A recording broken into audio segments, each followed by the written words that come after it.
Hi, Deontay. This is Amber Dixon from the NBC affiliate in Las Vegas, where you won your heavyweight title by defeating Berman Stavern nearly 4 years ago. And I'm wondering, why haven't you been back to defend that title in the fight capital of the world?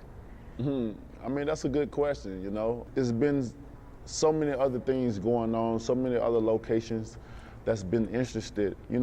We all know that Vegas is the boxing capital of the world. That'll never go nowhere. But if we're gonna make boxing great again, we gotta go in other locations. You have to travel the world. That's why this sport is a global sport. It's worldwide, and you must travel to get the attention of the people. And if they're not boxing fans, if you come into their city and state and they come to a fight, they can come to the right fight and become fans. Also, when you won your belt here in Las Vegas, I interviewed you and you talked about bringing glory back to the heavyweight division by fighting the guys that you should fight. But since then, you didn't fight Vladimir Klitschko. And now the fight that fans want is against Anthony Joshua. Why hasn't that happened? We all know why that hasn't happened, because they're cowards. They every bit of the word coward.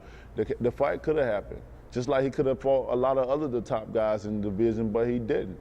With me, we offered him a very lucrative amount of money that he asked for. He asked for that, and he didn't want it.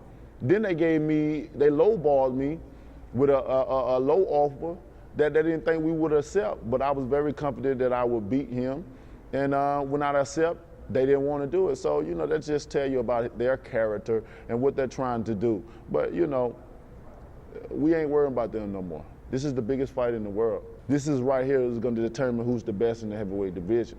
I keep saying there will be one champion, one face, one name, and you're listening to them. Well, to be honest, I wasn't really excited about this fight at first because I thought you would be a much bigger favorite than you are. But here in Vegas, you're around minus 175, so I'd bet $175 on you to win 100, which means the books must think Tyson Fury is competitive enough.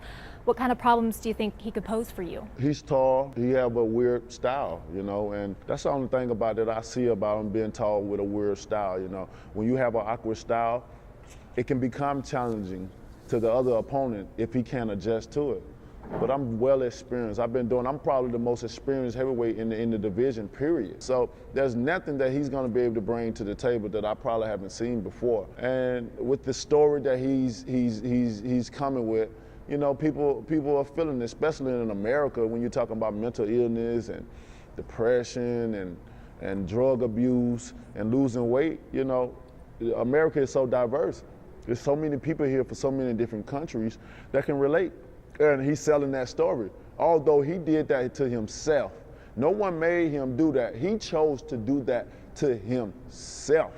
Now, if it was me on the other end, I'd be called a drug abuser. I'd be called, everything that's not of God, But if it's selling for him, if people can relate to it and they're doing him some justice, then hey, it's good for the promotion. Yeah, his mental health and past drug use have been the storylines of this fight. A storyline that used to be big in your fights was your daughter, who was born with spina bifida, and I just wonder how she's doing these days.